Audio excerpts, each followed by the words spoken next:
Quiero saludar, está con nosotros en nuestro centro de noticias Carlos Negret, él es el defensor del pueblo de Colombia. Señor Negret, buena tarde, gracias por acompañarnos.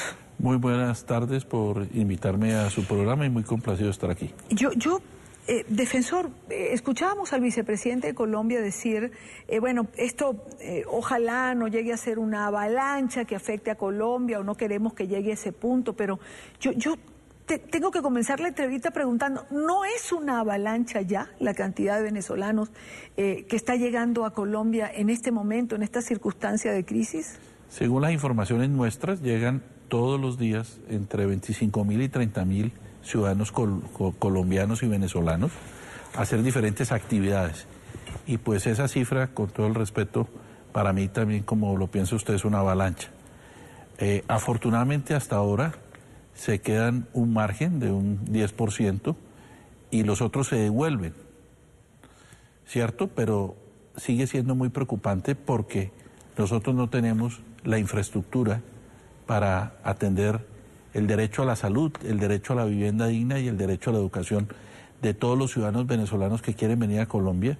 Y como lo he dicho reiteradamente, no puede haber personas de frontera, los venezolanos son hermanos nuestros porque siempre nos atendieron de la mejor manera posible, nosotros tenemos que abrirle la mano, pero ojalá que no haya una catástrofe humanitaria después de lo que ocurra el día domingo.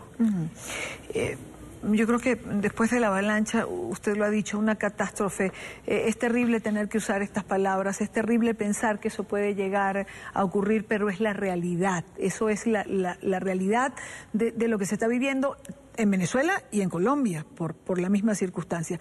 ¿Qué está haciendo Colombia, defensor, para solventar, o no solventar, por lo menos para atender esta circunstancia que ya se está presentando? Nosotros hemos venido trabajando de la mano con Migración Colombia. Visitamos los 7 puntos, tenemos unas rutas para acometer de la mano también de un organismo internacional como ACNUR, de manera de poder dar toda la asistencia humanitaria que se requiera en todos los puntos fronterizos legales, digamos, porque como usted lo conoce, claro, pues la frontera son 2.000 kilómetros, pero igual, si pasa un venezolano o un colombiano que quiera retornar a su ciudad, lo atenderemos en el punto fronterizo nosotros, porque para la Defensoría del Pueblo no hay sitio vetado en Colombia. Ahora, usted menciona lo que puede ocurrir después de este domingo si se realiza la constituyente que ha convocado Nicolás Maduro. Esto puede evidentemente presionar a que más gente salga. ¿En algún momento se habló de algún tipo de refugio que que Colombia estaba pensando implementar?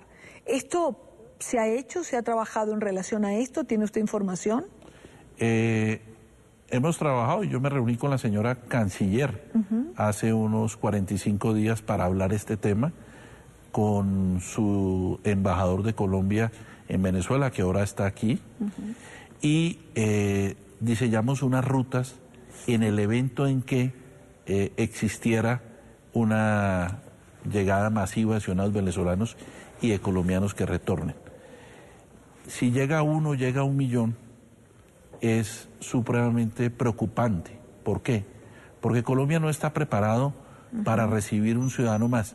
¿De qué vamos a depender? Y hemos trabajado también de la cooperación internacional de ACNUR, que tiene toda la capacidad logística para atender estos eventos, y nosotros nunca nos hemos salido de Cúcuta ni de los puntos fronterizos, y este fin de semana vamos a estar en todos los puntos fronterizos viendo a ver qué ocurre. Yo lógicamente no me puedo entrometer en temas políticos de Venezuela, y como el voto es secreto, nosotros aspiramos que la gente tome la decisión que más tranquilo los deje a ellos.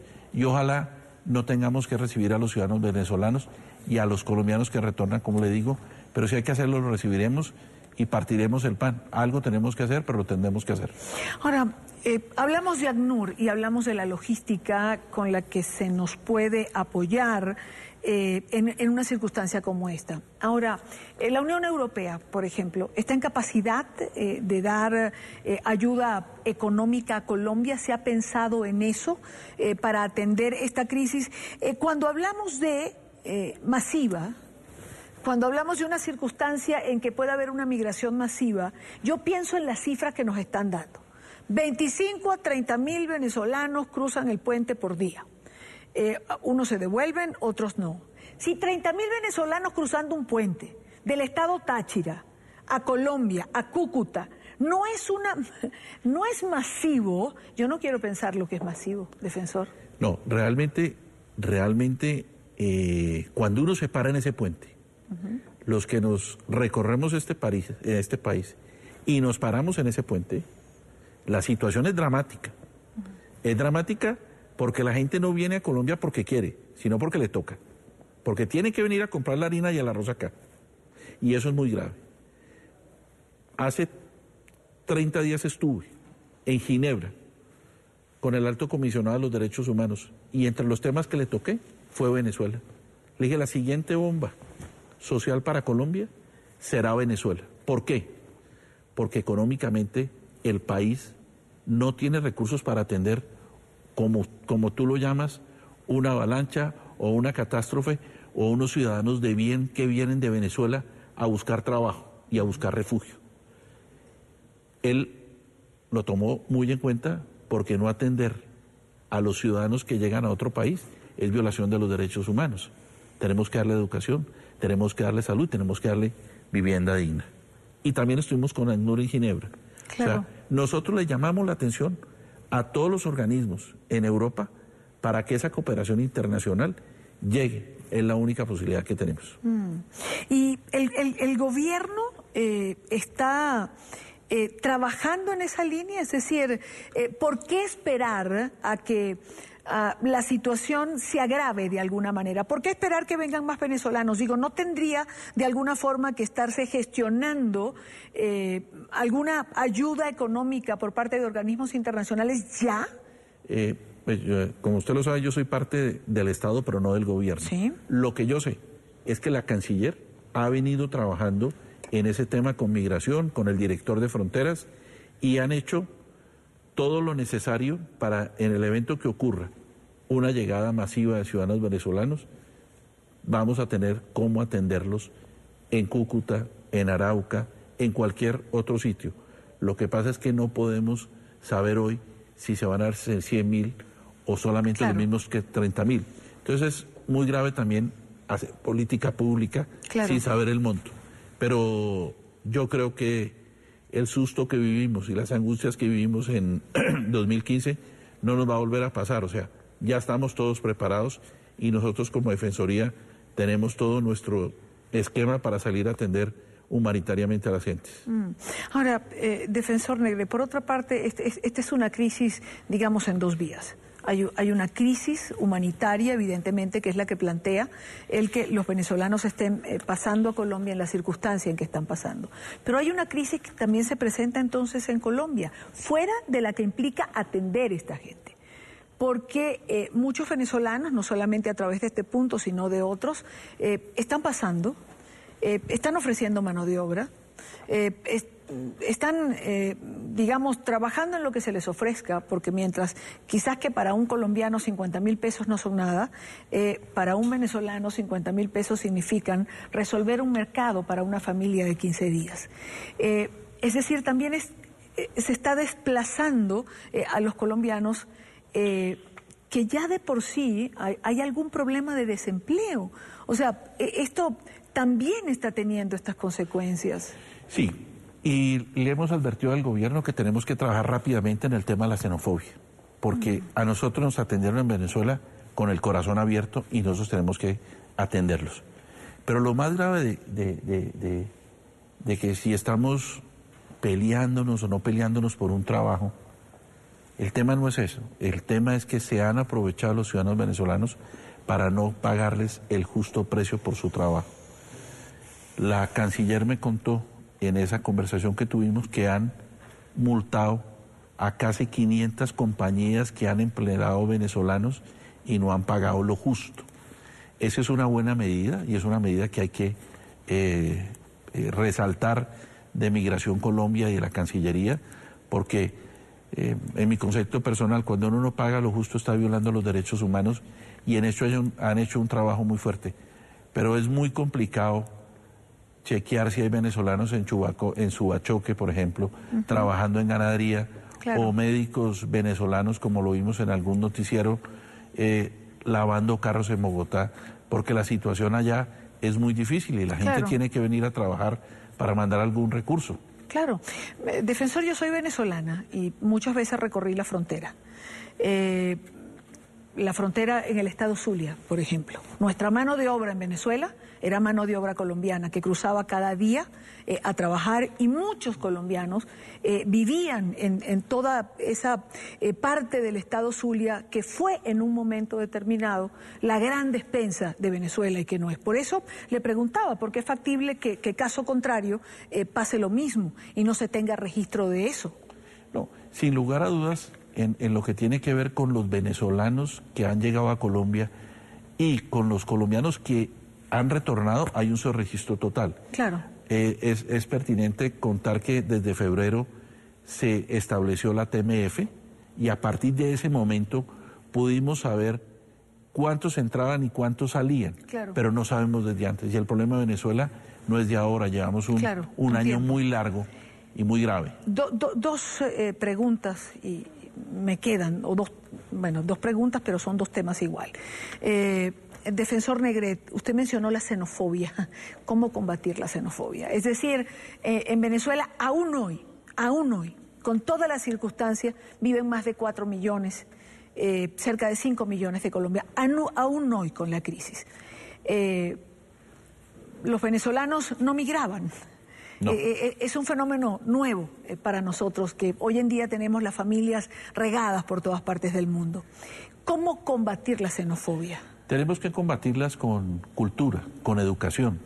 Salir los dirigentes del Estado a decir que tenemos que darles la misma oportunidad de trabajo que ellos nos dieron. Claro, no debemos olvidar que en Colombia hay más de 2 millones de personas que no tienen trabajo. Pero cuando nosotros pasamos, también había mucha gente que no tenía trabajo en Venezuela en años y en décadas pasadas, y siempre nos dieron una oportunidad.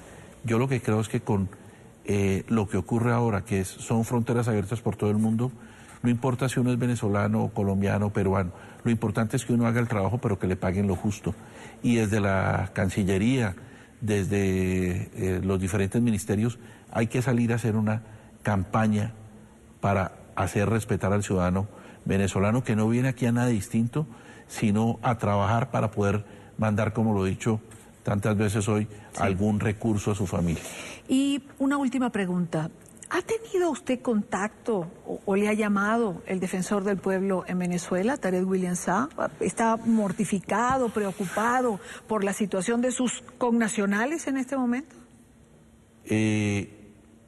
La Defensoría del Pueblo de Colombia hace parte de la Federación Iberoamericana de Defensores del Pueblo. El doctor Tarek hace un año no asiste y le hemos enviado 2 resoluciones de nosotros diciéndole, en palabras sencillas, coloquiales, haga respetar los derechos humanos allá en su ciudad. Mire lo importante que es la Defensoría del Pueblo, que lo que hacen las marchas es tratar de llegar siempre ¿a dónde? Al edificio de la Defensoría del Pueblo, porque esa es la última instancia que tiene el ciudadano vulnerable. Sin ninguna otra opción, va a la Defensoría del Pueblo. Desafortunadamente, pues las fuerzas del Ejército y la Policía de Venezuela no los dejan llegar. Él no nos ha contestado y creo que no nos va a contestar. ¿Ni una sola vez? ¿Cuántas comunicaciones le han enviado? De la Federación Iberoamericana le enviamos 2, una en noviembre del año pasado y ahora hace unos 2 meses que estuvimos en México le hicimos una otra carta, pero él no la ha contestado. Y él era un hombre muy activo en la Federación, por lo que me cuentan, y no volvió. Pues porque no va a ser fácil sentarse en un foro a hablar de derechos humanos cuando él no ha hecho lo pertinente allá de hacerlo respetar los derechos humanos de todos los ciudadanos venezolanos. ¿Qué interpretan en la Federación en relación a ese silencio? Yo tendría que decir que Tarek William Saab en un momento de su carrera fue un defensor de los derechos humanos activo. Tuve la oportunidad de conocerlo antes de que llegara a ser el defensor de Venezuela, cuando era un abogado que recorría las cárceles de Venezuela defendiendo los derechos humanos de los detenidos y de otras personas. Uno realmente le cuesta entender cómo no puede reaccionar a lo que está ocurriendo. A los defensores del pueblo, hay veces nos toca decir y contarle a la ciudadanía y contarle al gobierno cosas que no quieren escuchar el gobierno. Lo que yo creo, sin ir a generar ninguna controversia con él, es que él no ha guardado la independencia que tiene que guardar el defensor del pueblo de cualquier país del mundo. ¿Por qué? Porque esa es una de las funciones. Y las funciones más importantes de nosotros son ser independiente, promover, proteger y prevenir los derechos humanos. La pregunta es, ¿los ha prevenido? ¿Los ha protegido? ¿Ha cumplido? No sabría, yo no tengo por qué calificarlo, pero serán los ciudadanos de Venezuela que algún día lo califiquen y lo determinen si cumplió o no cumplió.